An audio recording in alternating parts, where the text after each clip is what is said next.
Peace and Black Power family. This is Jay Arundel, aka Lioness Crowned. I'm your revolutionary, unapologetically Black African host right here at flynubianqueen.com, the network for melanated women like you. Y'all, this Iranian crisis situation is absolutely insane, unfathomable. I've been watching hours and hours and hours of interviews, news content, trying to figure this thing out and put it all together. I want to thank you all so much for joining and tuning in. Make sure you take a moment to like and share this video because there are so many things that transpired since I was in the daggone grocery store last night. That's the last live stream that I did. I see Romeo Harris is coming in from Chicago. Make sure you come in and shout out your city. And let me know how you're doing today. Let me know your thoughts on what you think is going on with this Iranian crisis from your perspective, and we're going to talk about it. In the meantime, I'm going to let you all continue to come into the live stream. Welcome, welcome, welcome. Make sure you all are subscribed to our text messaging list. Text the word Queens to 31996. That's Queens with an S to 31996 to make sure you get alerts when we go live right here at flynubianqueen.com. Make sure you subscribe to our iTunes. We are on iTunes. So if you go over to Apple iTunes, hit up Fly Nubian Queen. Also, hit us up on social media, our Facebook page, clearly our Instagram. We're growing out our Instagram, so we're at Fly Nubian Queen on Instagram. Make sure you go over to YouTube. We're at Fly Nubian Queen on YouTube, but if you type in flynubianqueentv.com, you also want to subscribe that way. All right, so, okay, last evening, we know that there were over a dozen missiles fired into some Iraqi military bases, which are basically like U.S. military bases because that's where the U.S. soldiers are located. So last night, that information went out, and then they said that 45, the Antichrist, your president, was going to address the nation at the White House. And so I knew that if he were to address the United States of America immediately when that situation took place, absolutely nothing good would have come out of that. So either way, I hit you all up and gave you a couple, the facts that I had, when they came out. But since then, we know that there were over 20 missiles, probably about 22 missiles that were fired. And not just two locations, but there were actually 3 Iraqi locations that the Iranians fired close to Americans. So that happened last night. 45 did not address the nation last night. He did it this morning.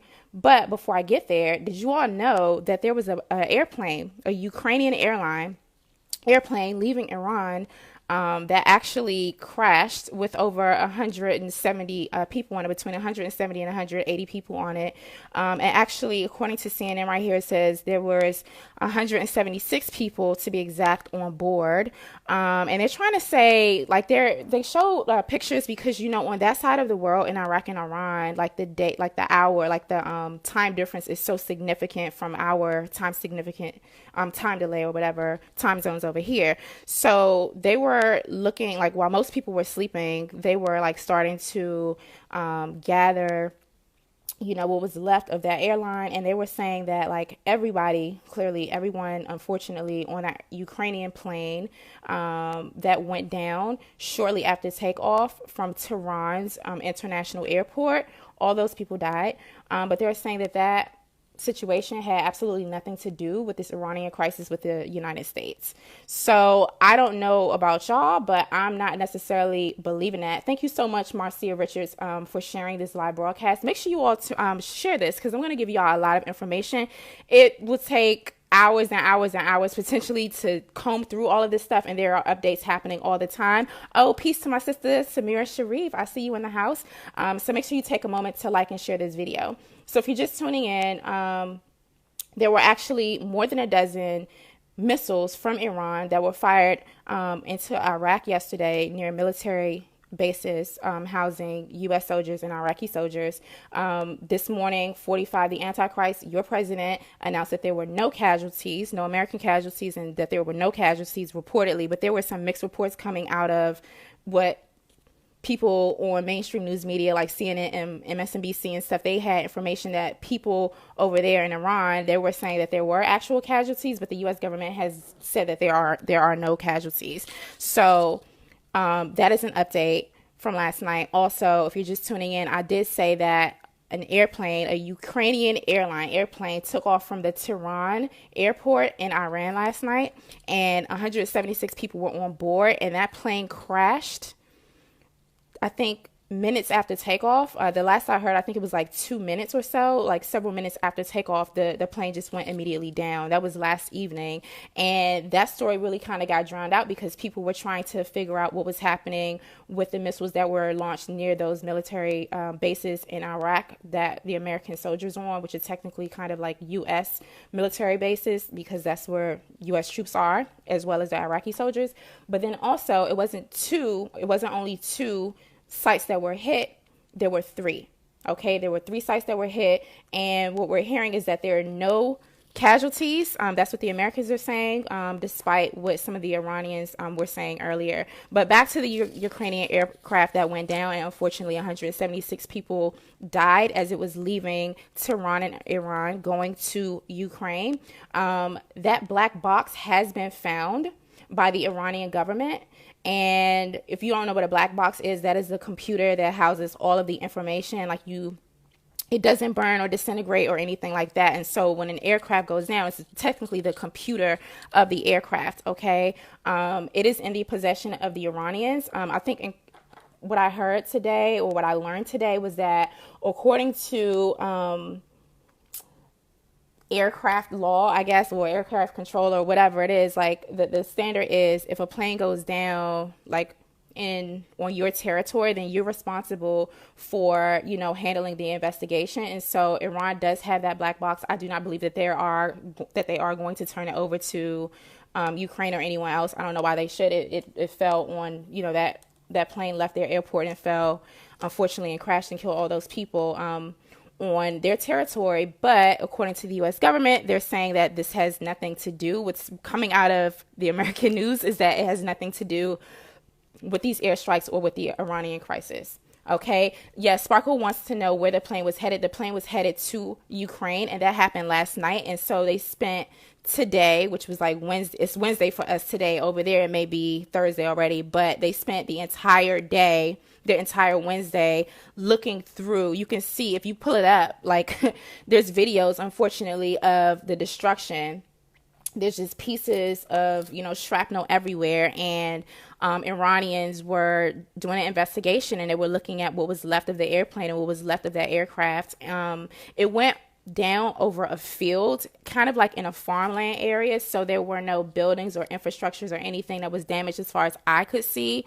But nonetheless, 176 people perished in that airplane, that airline crash. So we don't know what happened. I don't want to overly speculate. I just don't know that I trust any and every single thing that comes out of the U.S. Media. So if you don't know what this Iranian crisis is about, several days ago, the United States of America, through its, acting president, the Antichrist 45, Donald J. Trump, decided to attack the second most. This was the second most important person, the second top official in the country, in the government. Okay, which was last name is Soleimani, and according to pundits on the news, according to people in Congress on all sides, Democrats, Republicans, Independents, whatever, people were already saying that they knew that Qasem Soleimani, which was the top military general official in Iran, they said that he was already seen as a terrorist and he posed a problem. So why did Trump decide to do this now? I don't know. Does it have anything to do with impeachment? If you think that this has something to do with impeachment, I'm going to need you to go ahead and type in the comments, impeachment.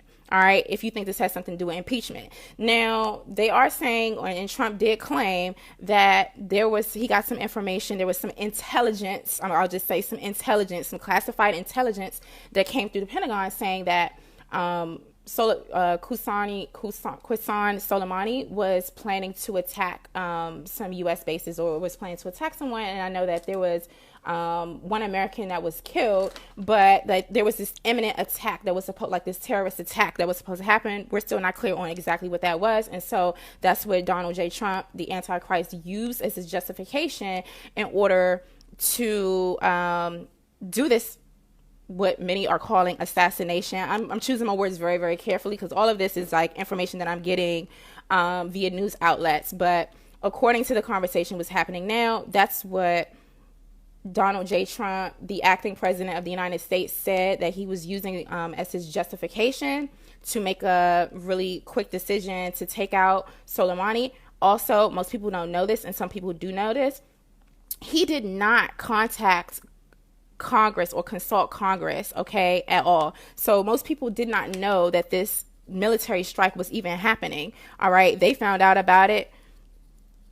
Most of them found out about it when you and I found out about it, but there were several, I think of about 8 or so of the top ranking members in Congress that were briefed privately, by the president and his top officials. Okay, so I wanted to say that. The other thing I'll say before I get into a little bit about what the conversation is around his address from the White House today is that we did learn today that the U.S. government was contacted by Iraq and warned that there could be some airstrikes, that there were going to be some airstrikes.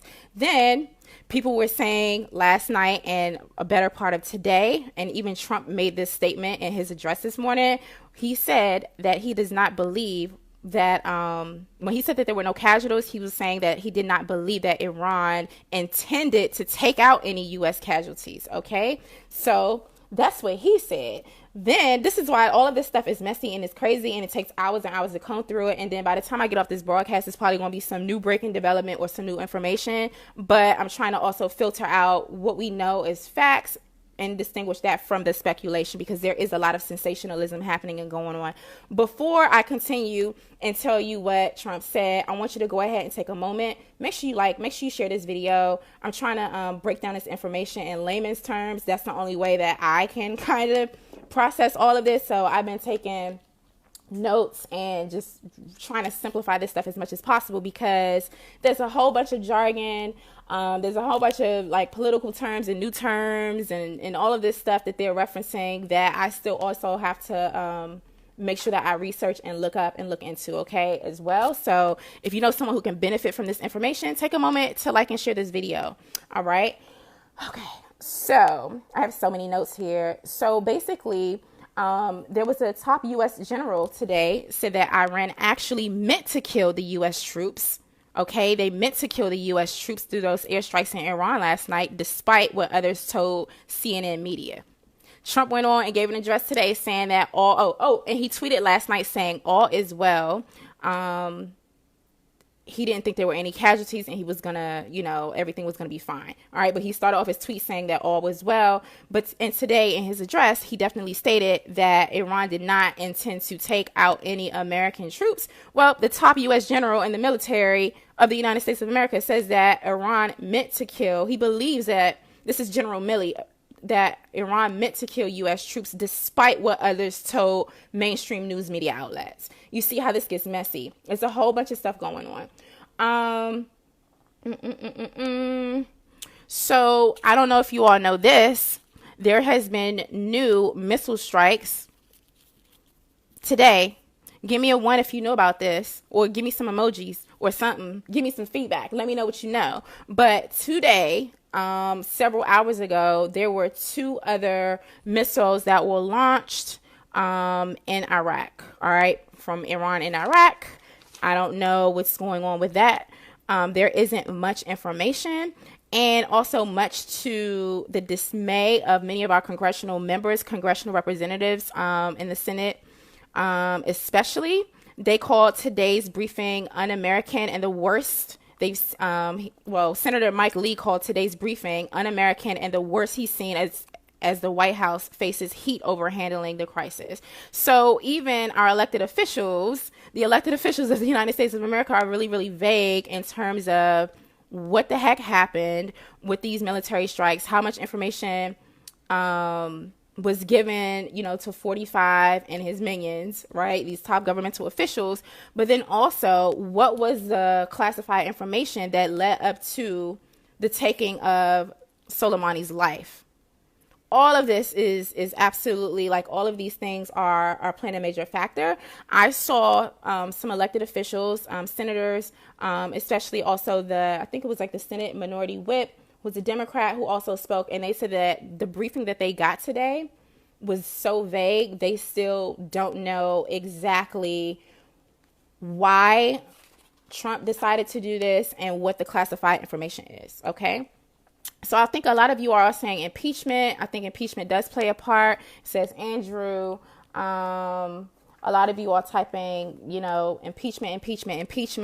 I see that. Bear with me for a second. While I am doing that, I would like for you to take a moment to like and share this video. I'm going to make sure I pull up your comments on my device so I can be sure to see exactly what you are saying. And while that's loading, just a little bit more information about the green zone today. There were some missiles, some rockets struck Iraq's green zone today from Iran. Okay, that's all we know. That's all I know so far. Congress, as I was stating, was briefed with vague information, and they said no specific information that would justify the killing. All right, so the briefing, and also a briefing was given yesterday to several members of Congress, as I stated before, and the person that I saw speak extensively today on CNN was Senator Minority Whip, Dick Durbin. Okay. And so when they kept asking about like, what is the information that you all got about Soleimani and like this imminent, terrorist attacks that was supposed to be happening, that he was allegedly going to inflict on the United States of America, they were told, and he was told, that this is a new term, exquisite intelligence. Someone type in exquisite intelligence around with quotation marks, all right? Exquisite intelligence. So basically, I believe I heard Senate Minority Whip Dick Durbin say that he had never heard of the term exquisite intelligence until like a day or two ago, like a couple days ago. So this is a new term. I don't know if exquisite intelligence is something new that's coming out of the Pentagon, if this is like a new level of classification and information and intelligence. But thank you, Quinn, for typing in exquisite intelligence. That's what they're being told. So we might want to hashtag exquisite intelligence. All right. So yeah, again, Congress has no clear answers as to why the United States is in this crisis with Iran, aside from the fact that there was an imminent threat, that they got intel or intelligence on an imminent threat. And that imminent threat is now being deemed and classified exquisite information. Do y'all see what do you all think about this? I don't know what is going on. No, well, okay, so Quinn said probably meant espionage intelligence. Yeah, that would make sense to me, but I'm telling you, I rewound the broadcast over and over again, and I listened to that phrase. They were told, quote, exquisite intelligence. So I wrote it down. And even the person who was conducting the interview was like, what is that? I don't even know what the heck that is, okay? So other things that I do want to say before I end this broadcast is that the United States federal government, as a result of all of this stuff that's happening, and again, there were 2 missiles that were launched from Iran into Iraq today, okay? Today, all right? And the president spoke this morning. The federal government has issued a warning of terror, and they've issued warnings of terrors in major cities. And also, they're urging Americans to be especially vigilant and on guard for cyber attacks. All right, cyber attacks. There was a cyber attack that happened through some agency. I believe it was like last week. All right, so they're issuing warnings of terror, potential terror attacks. Okay, well, I'm not calling any of that into existence, but I'm just letting you know what they said. And then also, be mindful that they want us to be, vigilant about cyber security threats, and also for us to just be vigilant in general. Today during the press conference, which was really, really brief, 45, the Antichrist, the acting president of the United States of America, was using a teleprompter. And I think, didn't he get on Obama about using a teleprompter, back in the day? But yeah, he used a teleprompter. He was, very direct. People were trolling him, of course, on Twitter and saying things like, he was stuttering and just making up all these silly memes and stuff like that. But you all can go look at that at your leisure if you feel like being entertained. I just usually don't. I mean, like, whatever. All right. So I saw like stuttering, hashtag stuttering was trending because I guess he slurred his speech and they were trying to say that proves why he should not be president or something wrong with him and blah, blah, blah, blah, blah.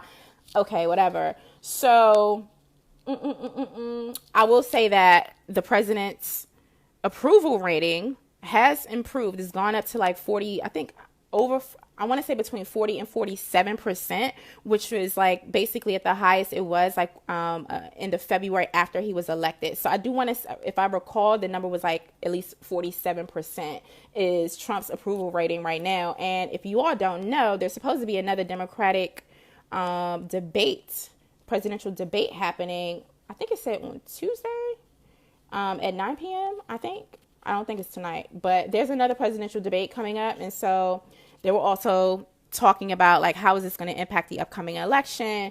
What the heck is going on? Also, there's a lot of talk around impeachment. What is happening with, getting it to the next level, which is for, Trump to be impeached in the Senate, hopefully. And then Congress has to impeach him as a whole. And then he has to like go to trial and have to find him. There's a whole process. So impeachment is just a step in terms of him being like investigated. Okay. Also during this speech, Trump blamed Obama. He blamed the Obama administration for as the reason being for this situation. He's saying that Iran has all of these nuclear missiles and they have all of this weaponry that was paid for by the Obama administration. I think that's what I heard him say. But he was saying that like, if it wasn't for the Obama administration, Iran wouldn't be in a situation where they had like all of this military weaponry.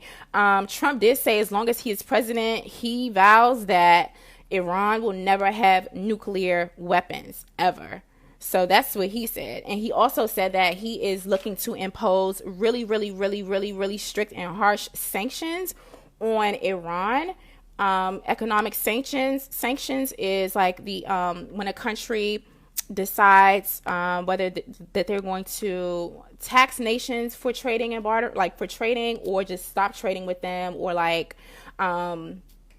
penalize them through business and commerce. Okay. And I heard someone, I know that I heard another pundit say that Iran has already like the strictest sanctions already because like Trump pulled out of the Iran deal, which was like a negotiating deal when they were, trying to prevent Iran from getting, nuclear weapons. But also Iran wants to, trade and do commerce as well and like wanted less sanctions. But, Trump left the Iranian deal. And so like people are blaming Trump for this situation, saying that if he would have just stayed in the Iranian deal and like basically at the negotiating table with Iran, then more diplomacy could have taken place and like not an escalation of like an international crisis. All right. Basically a lot of people are speculating. You will see if you turn on like, let's say MSNBC or CBS or something like that, you may get interviews or you may hear interviews from some people who are currently in Congress, but then you'll also get a lot of speculation and analysis from experts who know about politics or military, or who have been in the media for a very, very, very long time, or who were acting in political roles before under other administrations, right? Which gives them some level of expertise, but no one that we're talking to really that they are talking to in mainstream news media, no one that they're talking to is like an expert on the culture or the region or anything like that from Iran, from their perspective or from a Middle Eastern perspective. They are basically pundits or Americans, talking about the issue and the conflict of what's happening in the Middle East from a very Western and a completely Western and Americanized fashion. So that's something that I do caution you to do. If and when you take a look at the news. So, hey, peace and black power. Once again, I want to say thank you for tuning into FlyNubianQueen.com. I wanted to make sure I plug that before I go in any further. And also take one moment and make sure you like and share this video. Make sure you also subscribe to us at FlyNubianQueenTV.com. That's FlyNubianQueenTV.com. Also want to make sure you go over there and look. We have so many other queens that are talking about other topics, from hair to life coaching, the entertainment industry, business and commerce, and everything like that. So make sure you subscribe to all of our queens and show some love. Also, make sure you go over to our shop. That's shopfnq.com. That's shopfnq.com. Shopfnq.com. Tina Glass says, I was listening to him reading off of that teleprompter. It sent a bunch of she sent a bunch of laughing emojis. Yeah, he was reading off that teleprompter. All right. So that's basically where we are right now. People are afraid of what's going to happen next. People are saying that 45, the Antichrist, the president, did a horrible job in terms of briefing Congress and the nation in terms of what's going on. They actually don't have much information, any new information at all. Everything seems really, really vague. I am still concerned, especially about like what's the implications for this for, black folk. There are a lot of people going back and forth on social media talking about the military, and a lot of our black folks within the military, people within black community, black soldiers and military personnel are not taking too kindly to some of these memes and jokes and skits. I've seen so much theatrical stuff, also like creative content and parodies about this situation. And I can see how that is not a laughing matter when you're talking about like when people are watching it who actually do put their lives on the line. I am not, listen, I have ancestors who fought and were drafted into these white man's wars by force and not by choice. I have to say that personally, I wouldn't recommend going over and fighting this one. I mean, let the white folks go do it. Trump can send his son and, the rest of these people who are like in the Tea Party or whatever, let them go do it. But I don't think personally this conflict has anything to do with us. This conflict really doesn't have much to do with, the masses of America. This conflict has to do with, the person who those people elected and invited into the White House and into the presidency so they can go handle their own problems. Like, we don't have to go like caping and putting our lives on the line for this foolishness. That's my personal opinion.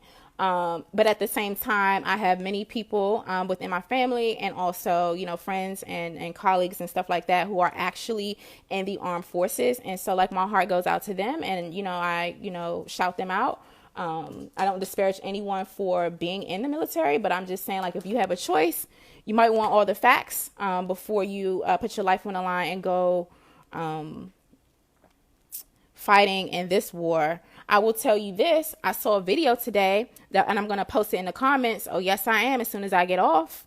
I don't know how long ago. It was probably like maybe 3 years ago this video took place, where CNN was congratulating and praising and hailing Qasem Soleimani, the Iranian general who Trump just assassinated. They were hailing him up, bigging him up for some military interventions that he did in the Middle East. And I believe it was against ISIS. That video is on World Star Hip Hop. So if you go to World Star Hip Hop and type in Soleimani's name, Soleimani, that video will pop up, but I'm going to make sure I put it in the comments. So Soleimani was being hailed as a hero and being praised for some military works that he was doing in the Middle East by Americans on mainstream news media, specifically by the name of CNN, based off of what I saw several years ago. And so he ended up dead. Same thing with General Gaddafi. Also, who else? Osama bin Laden, they say, had some dealings, some works that he was doing in conjunction with U.S. military forces in the Middle East. And hey, I believe Dr. Neely Fuller said this. White supremacy always breaks its tools. White supremacy always breaks its tools. It will use you, it will abuse you, and when you have no use for it anymore, you're done. You're done. So I'm just saying, make sure you get all of the information. People are fearing a draft. I don't know if I personally believe that there's going to be an actual military draft. What I will say is, I think, I saw someone post this on social media. Unfortunately, I mean, there may not be a need for a draft because, like, poverty, access to health care, pensions, housing, all of these different factors, access to affordable education or free education, the circumstances and the climate in this country has already been set up. And there are a lot of people, poor Americans of all races who have voluntarily like signed up and wanted to join the military, and who, because they saw it as like an option, a career, honestly, a career for them to like learn a trade, learn things to do, see different parts of the world, and also like get an education, get a job and feed their families and have health care and like all of these other things. And so, there may not be necessarily a need for a military draft. Okay. There may not be a need for the military draft, but then you think about who's going to be sent on the front lines to sacrifice their lives for this situation that we're in that we don't really know much about. Poor people, and disproportionately Black people that look like me and you. So think about that. Let me see. They have some live special coverage. Oh yeah, I'm seeing that the Democratic presidential debate will be held on CNN next week at 9 p.m. I don't think I'll be tuning in because I'm not interested in any of those candidates. Oh, let me talk about those candidates before I get off, or just basically what the conversation is. So basically, there is, pardon my language, because I try to keep it clean, cute, and classy and conscious. There's a bit of a pissing contest happening. Imagine this, between old crusty, decrepit Bernie Sanders, who's in a pissing contest with Joe the bigot Biden. All right. So they're pointing fingers at each other, and they're talking about, clearly, like, Americans are concerned about what the heck is happening in Iran. All right. So, I mean, yeah, with Iran and the United States. And so Bernie Sanders is pointing his finger at Biden, who signed off on some bill, that was like aggressive towards Iraq back in the day. And, Biden is saying that he has like the international expertise and the diplomacy, expertise. Like Biden's just basically kind of like, I've been doing this. Like, I guess he's trying to position himself as being very, very presidential because he was under Obama's thumb, or maybe Obama was under his thumb. I don't know, looking back on it in retrospect, but he was the vice president of the United States. And so while Bernie Sanders is trying to appeal to his base and like fault Biden and say that if Biden becomes president, based off of what I'm seeing, if Biden becomes president, then it's going to be more of the same. He has a horrible track record when it comes to international politics and policies and in these bills and stuff. And Joe Biden is saying like, hey, I'm your guy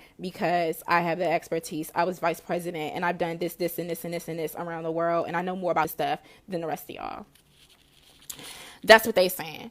So yeah, just really quickly before I get off, again, new tonight, 2 rockets land in Baghdad's heavily fortified green zone, Baghdad's green zone in Iraq. Okay, Baghdad is located in Iraq. Those missiles came from Iran. They landed near the U.S. Embassy.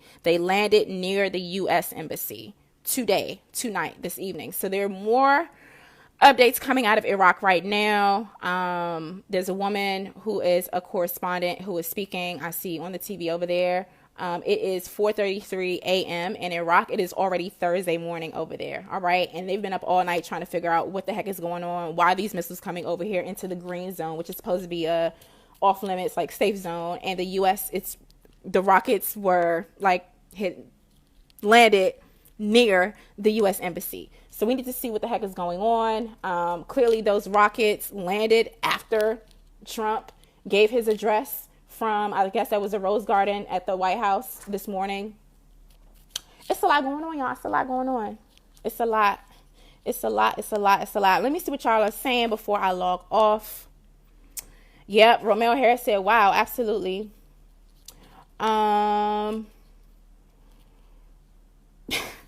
Listen. My eyes starting to hurt with all this foolishness. This is a lot. It's just a big mess. It's a mess. And you know what? I used to do I'm really interested in stuff like this. Like, clearly I talk about issues in the Black community, Pan-Africanism, and all of those things. But I've always been interested in international politics and diplomacy. And I've been doing this stuff. I think I started getting involved in international relations type programming like as a kid, probably in like middle school. And then I did a program. I did a couple summer programs that were like 1 or 2. I think they were like 2 weeks in the summer. I did it a couple times through Howard University's Ralph J. Bunche Center on International Affairs, and was paired up with like the State Department and like all of these different places. And we learned about the Foreign Service and diplomats and ambassadors. And clearly, like growing up in Washington, D.C., all of these places like are literally in my part of the city where I'm from, and, you know, literally in my backyard or in the same quadrant of the city that I am from. So getting involved in those types of programs are really, really good for kids, especially if we want them to be, because we have to start thinking about the future, y'all. We have to start thinking about the future. I always have to go back and learn and relearn more of this stuff. So think about like international programs, like ambassadorships, anything like that. Also, schools usually have Model UN Club, which is Model United Nations. And you all know what the United Nations is, which is where all of the countries that participate in the United Nations that create international laws, and then, you know, international tribunals and stuff happen like through the World Criminal Court and all of that. But getting involved in international relations and like programs like Model United Nations is so very important. You can compete. I used to compete and go to different meets and stuff, you know, like representing different issues. I think one of the issues I did in Model UN was around like the diamond crisis in Sierra Leone. And it's a part of like our research, our group. I remember this one summer, oh my goodness, we went to the British Embassy. And this guy, he was just like a diplomat, or maybe he was like an assistant, like ambassador or something. And he was like showing us around, and then like we were meeting in a room, and they were like, yeah, so now we'll take questions. Like, you're basically standing on British soil if you're in this embassy. Do you have any questions? I'm like, yeah, so can you tell us more about the Sierra Leonean crisis and why X number of Africans, Sierra Leoneans have been killed, and, you know, blah, blah, blah, blah, blah, and this company and this company and this British company that's doing this. And the guy like prematurely ended our tour. I'll never forget that. I'll never forget. Oh my gosh. How old was I then? Probably about 15, I think. I don't know, but it was funny.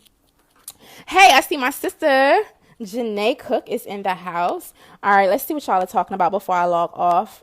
D. Allen says, please read the project for New American Century, Library of Congress. Thank you so much, D. I definitely will make sure I do that. Trolls be trolling because they ain't got nothing else better to do. But you can't stop God's work. I'll tell you that. So if you want to go ahead and waste your energy, enjoy. Romel Harris says, I agree, 45, send your sons, nephews, nieces, or you go fight.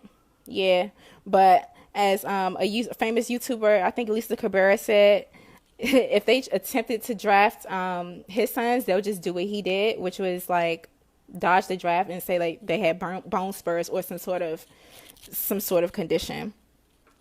Erlene Beeman, he wants control of that country like they took Iraq, so they have control of that $53 billion oil field reserve. I'm so glad you brought that up. You said it.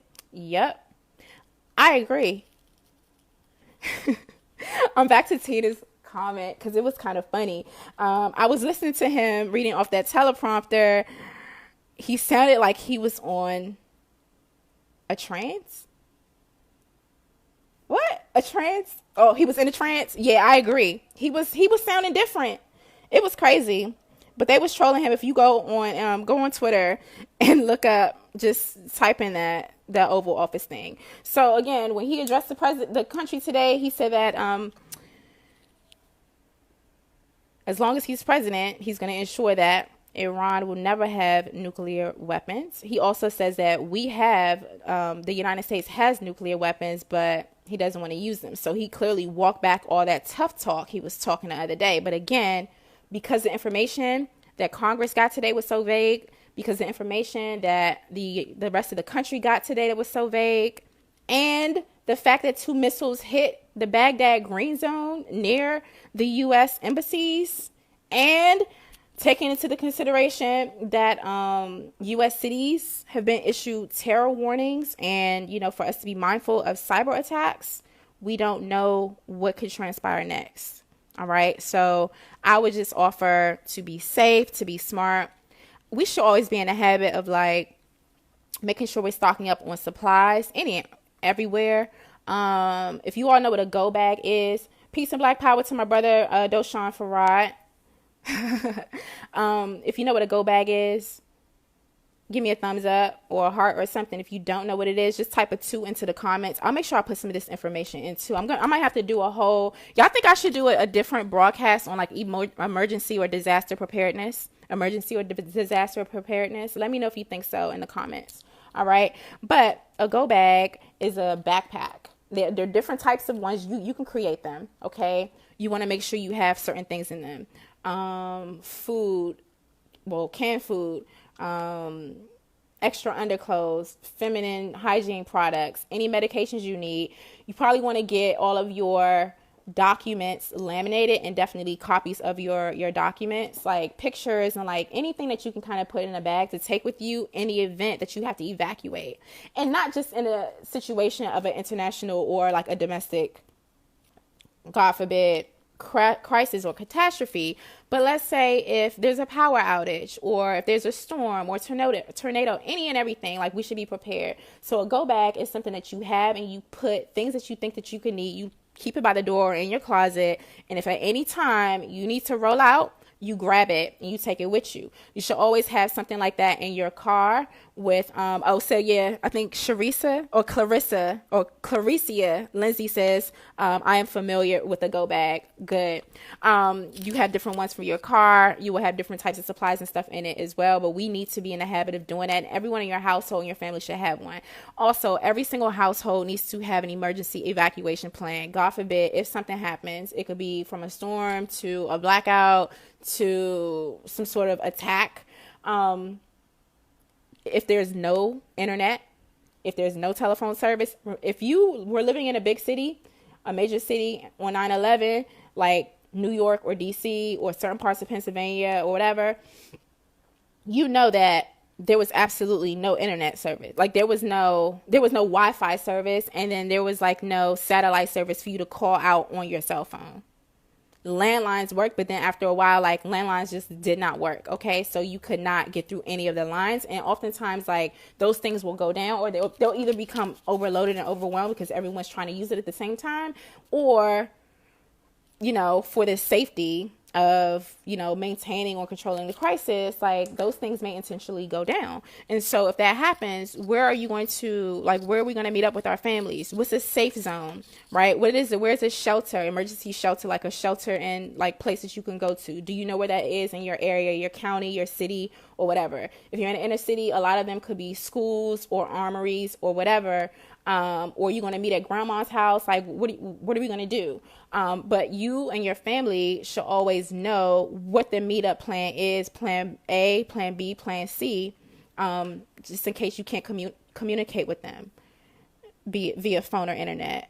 So I'm going to have to do a whole thing on emergency disaster preparedness. I actually went to one recently because there are independent ones, that different companies do, or organizations do, or that churches do, but then there's some that the government does. So I try to go to different ones to see who's giving out what type of information. But I did go to one in Brooklyn probably about a month ago, and it was actually they gave out supplies, and they gave out bags that had flashlight and some things in it and it was like a 2-hour presentation, and it was by someone in the National Guard, I believe, for the state.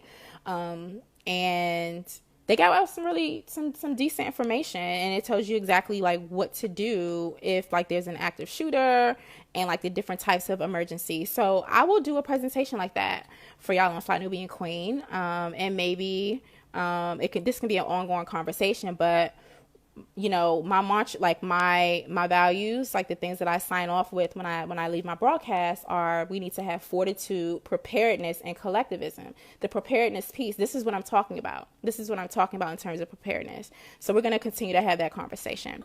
All right. So I gave y'all a lot of information.